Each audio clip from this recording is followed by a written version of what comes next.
Bonjour à toutes et à tous, j'espère que vous allez bien. La paracha de la semaine, c'est la paracha de Shemot. Elle commence par le passouk suivant. Ve'ele Shemot bene Israël, Abai Mitzrayma et Yaakov Ishuveto Baou.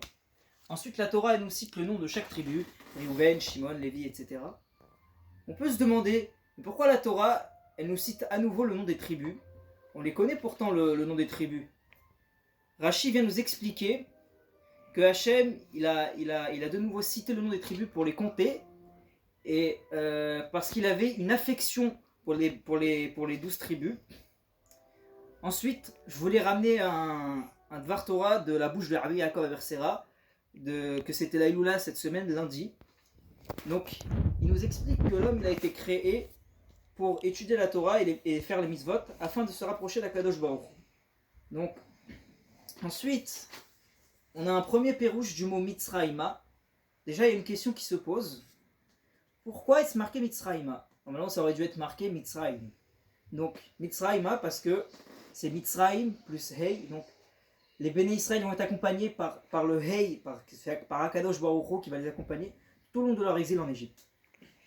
Deuxième pirouche, Mitzraïma. Les Chachamim viennent nous expliquer que Mitzraïma, c'est la même valeur que la Shrina. Donc, comme on a dit, la Shrina, les Béné Israël vont se lier à la Shrina pour pouvoir faire face donc, aux Égyptiens.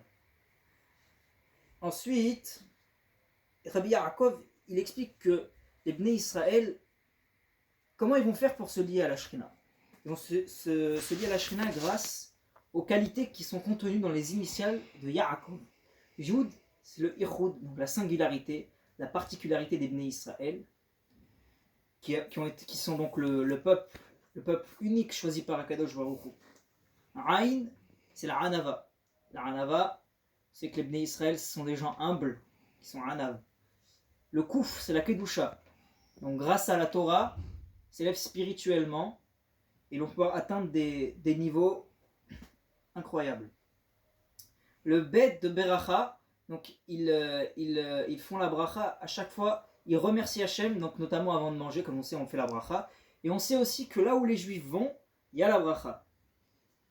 Ensuite, je voulais aussi parler de la grandeur de Moshe Rabbeinu.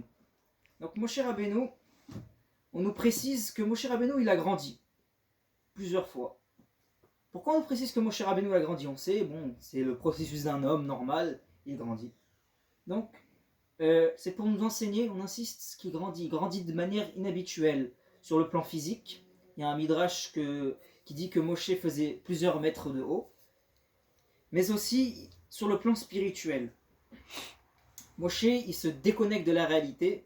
C'est vraiment pas quelqu'un qui est comme le commun des mortels. Donc Moshe, comme on le sait, c'est Min Hamaim Meshitou.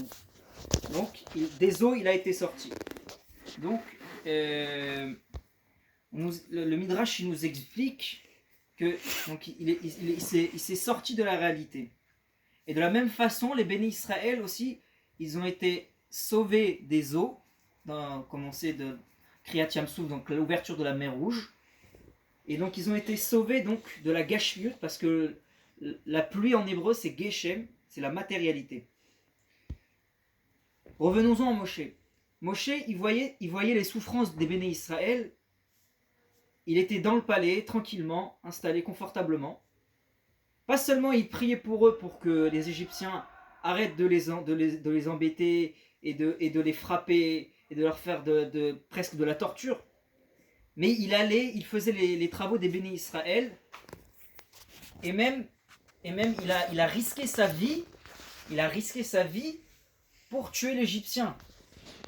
Pourtant il aurait pu se dire, moi je suis le petit-fils de Paro, je peux rester tranquillement dans mon coin, j'ai tout. Et surtout, il s'est identifié à leur tristesse et à leur souffrance. Et ça, c'est vraiment une spécificité de Moshe qui grâce à ça, il a pu être le manhig du peuple, le guide du peuple. Ensuite, on nous explique aussi que les Égyptiens, ils ont tout chamboulé, ils ont chamboulé tous les codes. Ils donnaient des travails de femmes à des travails d'hommes, des travails de jeunes à des travails à des personnes âgées, travail de personnes âgées à des personnes jeunes. Et aussi au niveau intellectuel, ils voulaient complètement chambouler l'esprit de la Torah et l'esprit des Béné Israël. Ensuite, on voit aussi que le Midrash nous explique aussi que de la même façon que Moshe il est sorti du palais pour aller à la rencontre des bénis Israël, Hachem il est descendu du palais céleste pour aller voir Moshe, notamment dans l'épisode du buisson ardent, parce qu'entre guillemets il lui a rendu l'appareil, qu'il a eu le courage de sortir du palais. Alors Hachem aussi il sort du palais céleste. Donc on voit que là, pour être un manig, pour être un guide du peuple, il faut avoir un amour pour le Ham Israël et pour la Torah. Et vraiment, il faut se donner à fond pour lui.